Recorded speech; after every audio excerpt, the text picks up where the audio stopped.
Shalom, shalom, bien-aimés, shalom, shalom. Ce matin, je suis dans la joie, encore une fois de plus, de me retrouver au milieu de vous, dans notre chaîne YouTube Élan de foi. Alors ce matin, le Seigneur m'a mis à cœur de partager une parole. Le Seigneur voulait encore parler à un cœur ce matin. Le Seigneur voulait encore répondre à une âme qui s'interroge depuis un bon moment par rapport à ce que cette personne traverse. Alors ce matin, cette parole est pour toi. Le Seigneur dit ceci, que tu ne t'appelles pas rejet. Ce matin, il te dit que tu ne t'appelles pas rejet. Alors, il nous conduit dans sa parole. Avant de lire sa parole, je vais tout d'abord recommander ces moments entre les mains du Seigneur, afin de lui dire encore merci. Merci Seigneur pour le souffle de vie renouvelé encore à toutes ces personnes qui regardent la chaîne YouTube Élan de foi. Merci encore pour le souffle de vie que tu ne cesses de propager, oh Dieu, au sein des familles, au sein des nations. Tu es le Dieu qui donne la vie, oh Dieu. Tu es le Dieu qui bénit. Seigneur, tu fais lever chaque matin le bon comme le mauvais. Tu fais luire le soleil, la lumière sur le bon et le méchant. Seigneur, tu es miséricordieux, tu es lent à la colère et tu es riche en bonté. Alors ce matin, avant de débuter ma journée, le Seigneur m'a mis à cœur de partager cette parole, de partager ce message à une âme qui vit des situations compliquées, à une âme qui est vraiment au point mort, pour le dire ainsi, parce qu'il est fatigué du rejet. Il est fatigué d'être toujours rejeté. Alors le Seigneur te dit ce matin que tu ne t'appelles pas rejeté. Il nous envoie dans le livre de 1 Samuel 8, verset 7.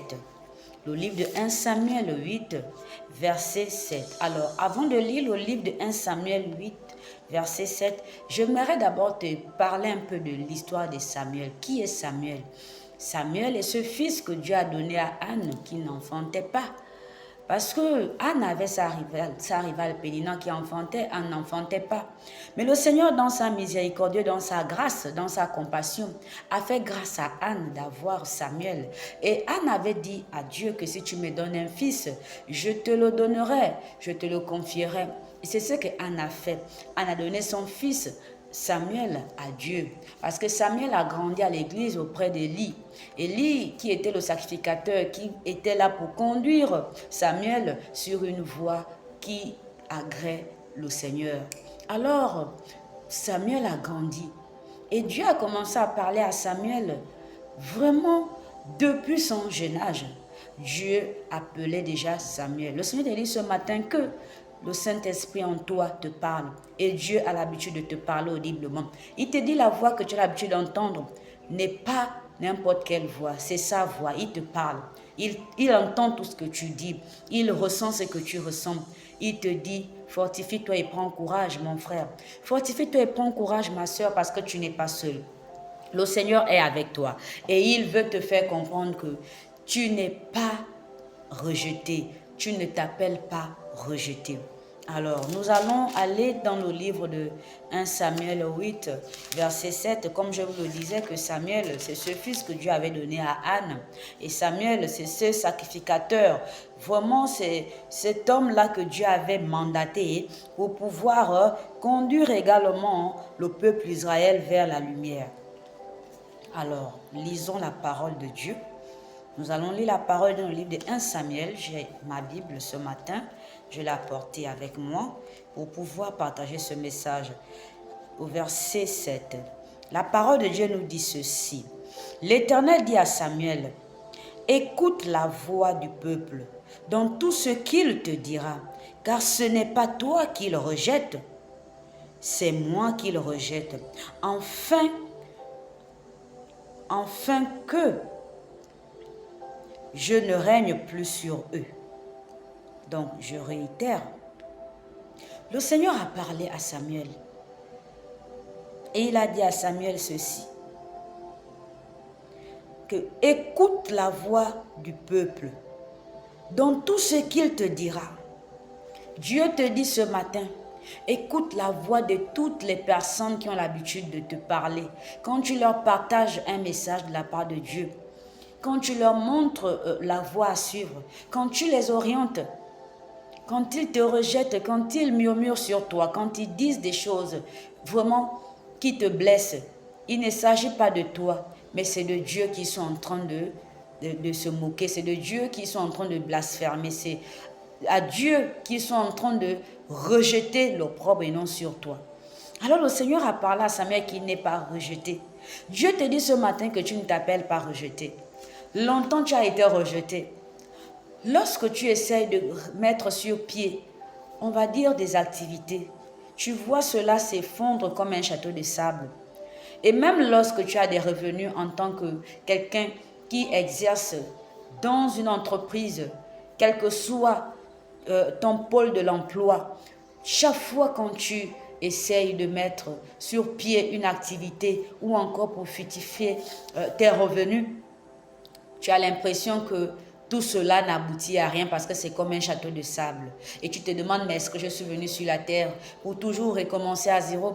Est-ce que je suis venu pour travailler et ne rien recevoir en retour? Est-ce que je suis venu sur la terre pour mettre sur pied des projets qui ne voient jamais le jour? Qu'est-ce que j'ai en moi? Suis-je vraiment rejeté? Parce que le rejet aussi peut être un facteur phare pour toi, mon frère, pour toi, ma soeur, qui chaque jour essaye de pouvoir réaliser des projets, essaye de pouvoir mettre sur pied des activités qui ne fonctionnent pas. Mais Dieu, de la même manière, il avait dit à Samuel dans le livre de 1 Samuel 8, verset 7, que ce n'est pas lui qu'on est en train de rejeter. Peu importe ce que toi tu es en train de vivre, peu importe les personnes qui te rejettent, les personnes qui te calomnient, les personnes qui ne voient pas ta valeur, les personnes à qui tu as aidé, à qui tu as vraiment tenu la main et qui en retour, au lieu de te dire merci, ils t'ont plutôt manifesté le rejet. Ils t'ont plutôt fait comprendre que tu n'as jamais rien fait pour eux. Que ce soit dans ta famille, que ce soit au travail, que ce soit dans ton entourage, dans ton environnement, dans la vie courante. Tu vis le rejet. Tu as l'impression d'être vraiment quelqu'un qui est venu sur la terre pour ne rien faire. Bien que tu travailles, tu as l'impression que ton travail ne te sert à rien parce que tout ce que tu reçois de ce travail, tu n'arrives à rien faire avec cet argent. Dieu te dit ce matin qu'il va réparer les injustices dans ta vie. Il te dit ce matin, ma soeur, que ces injustices seront réparées. Il te dit ce matin, mon frère, que toute injustice que tu as vécue depuis toutes ces années sera réparée. Parce que tu n'es pas rejeté, mais tu es bénédiction. Alors on continue encore la parole de Dieu dans le livre de toujours 1 Samuel, mais là nous allons dans le livre de 1 Samuel 10, verset 19. Nous allons le parcourir ensemble. Le Seigneur veut encore parler à un cœur. Il va encore parler à une âme sur le rejet. Le Seigneur dit ceci, verset 19. Et aujourd'hui, vous rejetez votre Dieu, qui vous a délivré de tous vos maux et de toutes vos souffrances. Et vous lui dites, établis un roi sur nous. Présentez-vous maintenant devant l'Éternel, selon vos tribus et selon vos milliers. Le Seigneur te dit ce matin, peu importe ce par quoi tu passes, ne le rejette pas. Parce que tu ne t'appelles pas rejet. Peu importe les situations difficiles, ne le maudis pas, ne le rejette pas. Fortifie-toi et prends courage. Ne sois pas comme le peuple Israël. D'abord, depuis Moïse, ils ont commencé à se lamenter dans le désert. Ils n'étaient pas un peuple satisfait. Ils étaient toujours un peuple en manque de quelque chose. Et même lorsqu'ils recevaient cette chose-là, il leur manquait encore autre chose. Dieu te dit ce matin, peu importe ce par quoi tu passes, peu importe les tribulations, peu importe les difficultés, peu importe les combats. Aussi vrai que tu ne t'appelles pas rejet, mais Dieu te dit que tu t'appelles bénédiction. Tu es béni et non maudit. Tu es riche et non pauvre. Tu prospères à tout égard, comme prospère l'état de ton âme. Peu importe le temps que ça pourra prendre, Dieu te dit que tu ne t'appelles pas rejet. Tout ce qui avait dit dans ta vie que rien de bon ne sortira de toi. Rien de bon ne saura sortir de toi. Dieu te dit que c'est vrai que tu ne t'appelles pas rejet, mais bénédiction. Il te dit qu'il va changer ton histoire. Le Seigneur va changer ton histoire, mon frère. Il va changer ton histoire, ma soeur. Il va réécrire ton histoire dans le livre de vie. Alors ce matin, je te booste encore, ma soeur. Je te booste encore, mon frère, à pouvoir comprendre que de la même manière, Dieu avait choisi Samuel avant même qu'il ne soit dans le sein de sa mère, avant même qu'il ne soit né. De la même manière, Anne avait dit à Dieu que lorsque tu me donneras un fils, je te le consacrerai. Et quand Dieu l'a donné le fils Samuel, Anne a remis Samuel à Dieu, au sacrificateur Élie qui a conduit Samuel sur la voie du Seigneur. Et Dieu avait commencé à parler à Samuel audiblement, même quand il dormait. Il entendait la voix de Dieu l'appeler, mais il ne comprenait pas que c'était Dieu qui l'appelait. Au fur et à mesure qu'il l'appelait, il se disait que c'était le sacrificateur Élie et il partait chez Élie demandait à Élie si c'était Élie qui l'appelait. 3 fois, et Élie avait compris que c'est le Saint-Esprit, c'est le Seigneur qui parle. Et Élie avait demandé à Samuel que lorsque tu entendras cette voix, réponds maître, réponds mon Seigneur, me voici. Réponds mon Seigneur, me voici. Dieu te dit réponds-moi. Réponds-moi, je veux rentrer dans ta vie. Réponds-moi, je veux faire quelque chose de nouveau avec toi. Réponds-moi, je veux changer ton atmosphère. Réponds-moi, je veux changer ta destinée. Réponds-moi, je veux t'amener à conquérir des victoires. Je veux t'amener à braver des échelons. Je veux t'amener à sortir de la captivité. Je veux t'amener à sortir de ce désert par lequel tu passes depuis des années. Toi qui as commencé à construire, tu as l'impression que depuis que tu as commencé à construire, tu n'avances nulle part. Chaque fois qu'il y a de l'argent, ça part dans les maladies des enfants, ça part dans les difficultés. Tu ne sais même plus quoi faire. Chaque fois que tu as un projet, lorsque tu essaies de le réaliser, c'est comme un château de sable. Dieu te dit ce matin, il change ton histoire. Ce matin, il réécrit ton histoire. Ce matin, il change l'atmosphère de ta vie. Ce matin, il change totalement ton environnement. Il te dit ceci que tu n'es pas rejeté. Tu seras la préférée. Tu seras cette femme-là. Comme Esther, tu seras choisie du roi. Comme Esther, tu seras celle-là qui va prendre des décisions au milieu d'un plus grand nombre. Toi, servant de l'Éternel. Oh, comme Élie et comme Samuel, toi, tu seras ce roi-là qui va diriger. La royauté que Dieu a mis en toi, personne ne peut l'effacer parce que tu es né de la lignée royale. Tu es le fils de Dieu, mon frère. Tu es né pour impacter. Tu vas impacter dans ton travail. Tu vas impacter dans ta famille. Tu vas impacter dans ton environnement. Tu vas impacter dans la vie courante, dans le milieu dans lequel tu évolues. Tu vas impacter. Dieu te dit que tu n'es pas rejeté. Les projets que Dieu a pour toi sont les projets de paix et non de malheur. Peu importe le temps que ça pourra prendre, Dieu te dit ce matin, mon frère, Dieu te dit ce matin, ma soeur, les hommes peuvent retarder une destinée, mais ils ne peuvent pas changer une destinée. L'homme ne peut pas changer une destinée parce que le crayon de Dieu n'a pas de gomme. Le crayon de Dieu n'a pas de gomme. Ce que Dieu a établi dans ta destinée va s'accomplir. Peu importe le temps que ça pourra prendre. Peu importe l'univers qui peut aujourd'hui être vraiment retardant pour toi autant pour moi. L'univers peut être un facteur de retard dans ta vie. Mais Dieu te dit ce matin, mon frère, ma soeur, que les voies de l'Éternel sont insondables.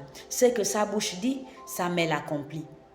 Sa main n'est pas trop dure pour te saisir, ni son oreille trop sourde pour t'entendre. Parce que l'oreille de Dieu n'est pas sourde. La main de Dieu n'est pas courte pour te tenir. Il va faire dans ta vie ce qu'il a dit qu'il fera. 2025, c'est ton année, mon frère. 2025, c'est ton année, ma soeur. Alors, à partir d'aujourd'hui, dis-toi que je suis béni et non maudit. Je suis riche et non pauvre. Je prospère à tout égard, comme prospère l'état de mon âme. Je ne suis pas rejeté. Je suis aimé de Dieu. Si les hommes m'abandonnent, le Seigneur ne m'abandonnera pas. Même si mon frère, ma soeur m'abandonnent, ma mère, mon père m'abandonnent, le Seigneur ne m'abandonnera pas. Alors ce matin, je viens encore bénir Dieu pour ta vie. Je déclare et confesse que toi qui écoutes cette chaîne, toi qui partage cette chaîne, toi qui es chaque fois connecté pour regarder ce message, je proclame et confesse que le Seigneur Jésus-Christ va changer ton histoire. Il va changer ton univers. Alors sois béni mon frère, sois béni ma soeur. Je te souhaite encore une excellente journée sous la protection de Dieu. Allez, prenez soin de vous.